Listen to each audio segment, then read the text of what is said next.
Despite not having JMRI or a gizmo to connect the computer to the tracks, making these two engines work together using the NCE controller was surprisingly easy.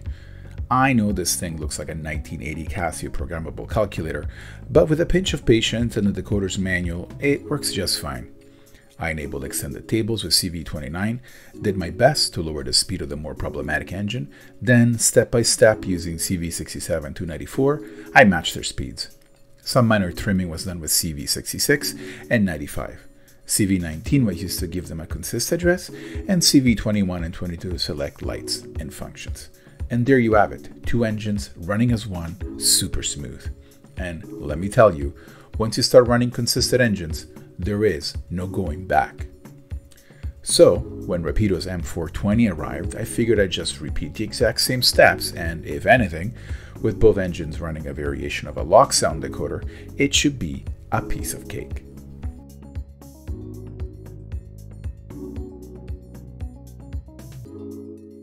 I wanted to be a cool kid and do an unboxing video of the M420, but I ended up with an engine that had some rather unique running characteristics. Fortunately, Rapido's customer support is nothing short of amazing. I sent the engine in, they discovered some frayed cables, and sent it back. But by the time it returned, everyone else had already made an unboxing video, so I resigned to just tweaking the engine and mating it to another. I grabbed my NC controller and a healthy level of enthusiasm and got started. I've done it before. How hard could it be?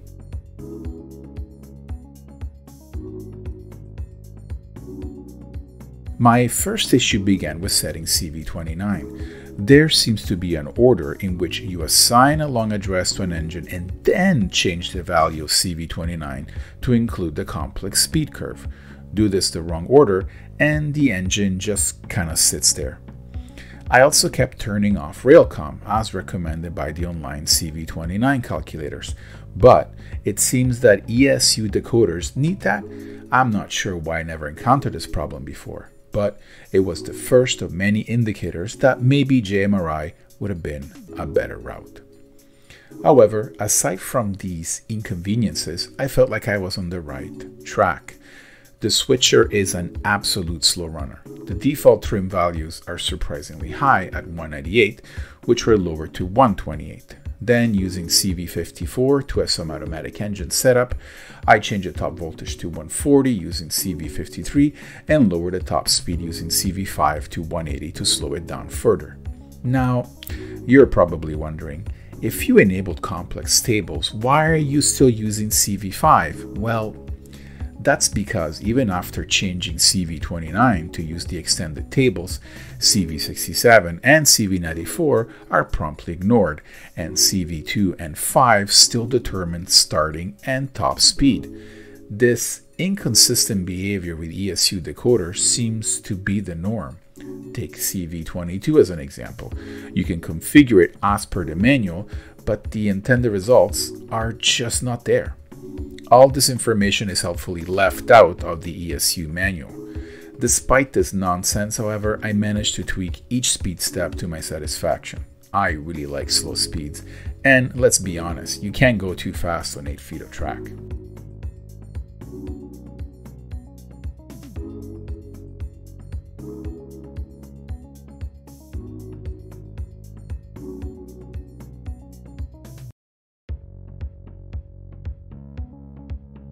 With my master engine set up, I started tackling the M420, which had some challenges of its own.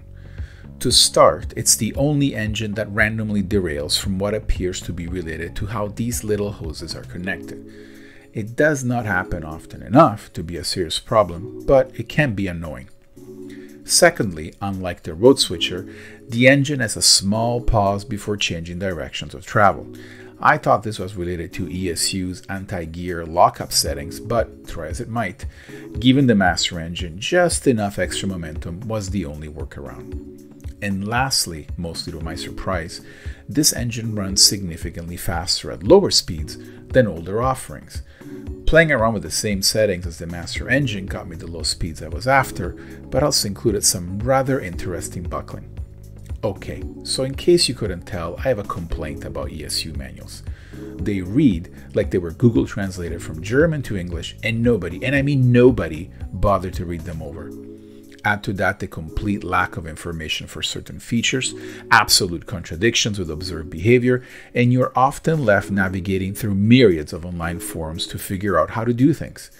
I understand that as decoders get more complex, nobody's programming them using the controller anymore, but a modicum of quality control would have made this process so much easier, at least just from a troubleshooting perspective. Compare this to a Tsunami 2 manual, which is written to clearly provide correct information, CV by CV, complete with examples.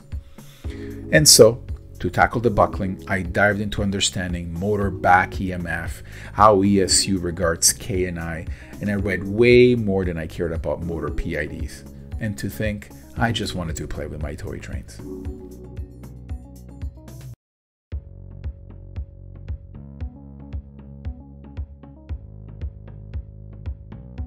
And so, little by little, tweak by tweak, day after day, I got the M420 matched to the master engine without any sacrifices.